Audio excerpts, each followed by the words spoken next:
Question दिया गया है विद्युत धारा की अंतर्राष्ट्रीय इकाई क्या है। विद्युत धारा की एसआई यूनिट क्या होगी। तो विद्युत धारा को मापा किससे जाता है, एमीटर से, और इसकी इकाई क्या होती है, एम्पियर होती है। तो ये इसका आंसर हो जाएगा।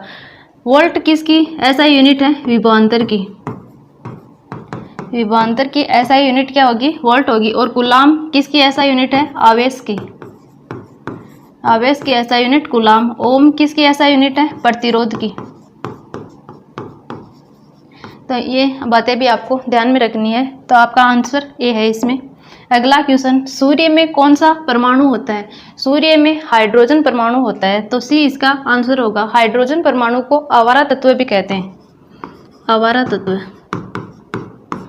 कौन सा कहलाता है, हाइड्रोजन परमाणु कहलाता है। हीलियम जो सबसे हल्की गैस मानी जाती है, अकेली गैसों में सबसे हल्की कौन सी होती है, हीलियम होती है। और यूरेनियम की जो तस्करी की जाती है उसको क्या बोला जाता है, येलो केक कहा जाता है। अल्फा कण है, ये किस में पाए जाते हैं, जो हीलियम का नाभिक होता है उसमें अल्फा कण पाए जाते हैं। और इस अल्फा कण का मास कितना होता है, 4 AMU। 4 AMU atomic mass unit. अगला क्वेश्चन, प्रकाश वर्ष किसकी इकाई है। प्रकाश वर्ष है, ये दूरी की इकाई मानी जाती है। तो भी इसका आंसर होगा। दूरी की सबसे बड़ी इकाई पूछा जाए तो वो कौन सी होती है, पारसेक। दूरी की सबसे बड़ी इकाई है। और प्रकाश वर्ष है, ये भी एक दूरी की इकाई है। दूरी की एसआई इकाई आपको पूछा जाए तो दूरी की एसआई इकाई कौन सी होगी, मीटर होगी। और ऊर्जा की एसआई इकाई जूल होती है, जूल।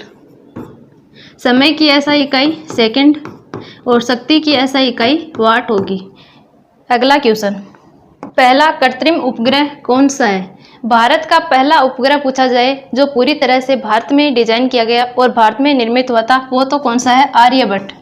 भारत में ही निर्मित किया गया था। कब लॉन्च किया गया ये, 19 अप्रैल 1975 को लॉन्च किया गया था आर्यभट्ट। और पहला कृत्रिम उपग्रह पूछा गया है तो वो कौन सा है, स्पुतनिक फर्स्ट है, जो कब लॉन्च किया गया, 4 अक्टूबर 1957 को सोवियत संघ के द्वारा लॉन्च किया गया था। तो सी इसका आंसर हो जाएगा। एनीमिया रोग किसकी कमी से होता है। एनीमिया रोग, या ये बोला जाए कि रक्त की कमी से कौन सा रोग होता है, तो एनीमिया रोग है वो हीमोग्लोबिन की कमी से होता है। तो ये इसका आंसर होगा। हीमोग्लोबिन है, ये रक्त में पाई जाने वाली एक प्रोटीन है। अगर हमारे शरीर में आयरन की कमी हो जाती है, भोजन में हम पर्याप्त मात्रा में आयरन नहीं ले पाते, तो वो कौन सा रोग हो जाता है, एनीमिया रोग हो जाता है। आपको हीमोग्लोबिन नाम मिल जाए, या रक्त या आरबीसी का नाम मिल जाए, या आयरन की कमी से कौन सा रोग होता है, तो वो कौन सा रोग होता है, एनीमिया रोग होता है। तो ये इसका आंसर है। आयोडीन की कमी से कौन सा रोग होता है, घेंगा या गलगंट रोग होता है। विटामिन सी की कमी से स्कर्वी रोग होता है। विटामिन डी की कमी से कौन सा होता है, रिकेट्स रोग होता है, रिकेट्स। और इसके अलावा ऑस्टियोमलेशिया रोग है, ये भी विटामिन डी की कमी से होता है। तो आपको पूछा गया था एनीमिया रोग किसकी कमी से होता है, तो हीमोग्लोबिन की कमी से होता है। मछली श्वसन किसके द्वारा करती है। अधिकतर जलीय जीव होते हैं वो किसके द्वारा श्वसन करते हैं, गलफड़ों के द्वारा श्वसन करते हैं। तो मछली है, ये भी किसके द्वारा श्वसन करती है, गलफड़ों के द्वारा श्वसन करती है। तो से इसका आंसर होगा। ये गलफड़े हैं, ये पानी में घुलित जो O2 है उसको तो ग्रहण करते हैं, और जो कार्बन डाइऑक्साइड है CO2 उसको बाहर छोड़ते हैं। तो गलफड़ों के द्वारा मछली है वो श्वसन करती है। मानव किसके द्वारा श्वसन करता है, तो मानव है वो फेफड़ों के द्वारा श्वसन करता है। सामान्य वयस्क व्यक्ति में कितना रक्त होता है। रक्त यानी इसको क्या बोलते हैं, ब्लड। ब्लड क्या है, एक तरल संयोजी ऊतक है, तरल संयोजी ऊतक। तो रक्त का अध्ययन क्या कहलाता है, हीमेटोलॉजी कहलाता है, हीमेटोलॉजी। और रक्त की पीएच का मान कितना होता है, रक्त की पीएच का मान 7.4 होता है, यानी रक्त कैसा है, हल्का क्षारीय है। तो रक्त की पीएच का मान भी एग्जाम में बहुत बार पूछा जाता है। रक्त है ये एक कैसा है, बफर सॉल्यूशन है,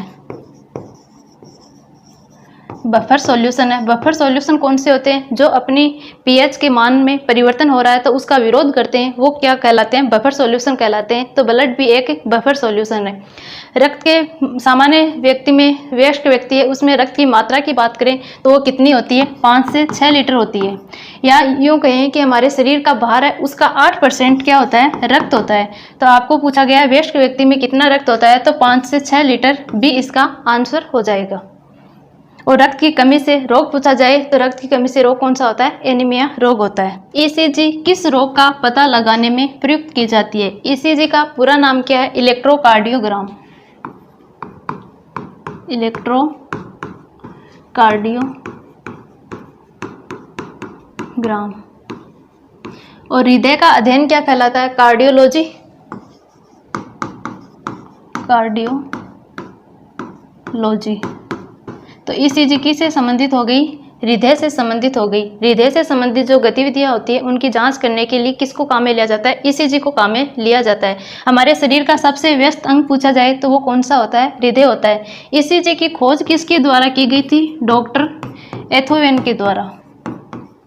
एथोवेन के द्वारा ईसीजी की खोज की गई थी। एक होता है ईसीजी और एक होता है ईईजी। ईईजी का पूरा नाम क्या है? इलेक्ट्रोएन्सेफेलोग्राम। तो ईईजी है, ये तो किससे संबंधित होती है? मस्तिष्क से संबंधित जो गतिविधियां होती है उनसे, उनकी जो जांच की जाती है उसको क्या बोलते हैं? ईईजी। और ईसीजी हृदय से संबंधित जो गतिविधियां होती है उनकी जांच करने के लिए ईसीजी को काम में लिया जाता है। मस्तिष्क का अध्ययन क्या कहलाता है? न्यूरोलॉजी कहलाता है। और गुर्दा यानी इसको क्या बोलते हैं? किडनी बोलते हैं। और किडनी का अध्ययन क्या कहलाता है? नेफ्रोलॉजी कहलाता है। फेफड़ों का अध्ययन क्या कहलाता है? पल्मोनोलॉजी कहलाता है। तो आपका आंसर कौन सा होगा? हृदय होगा।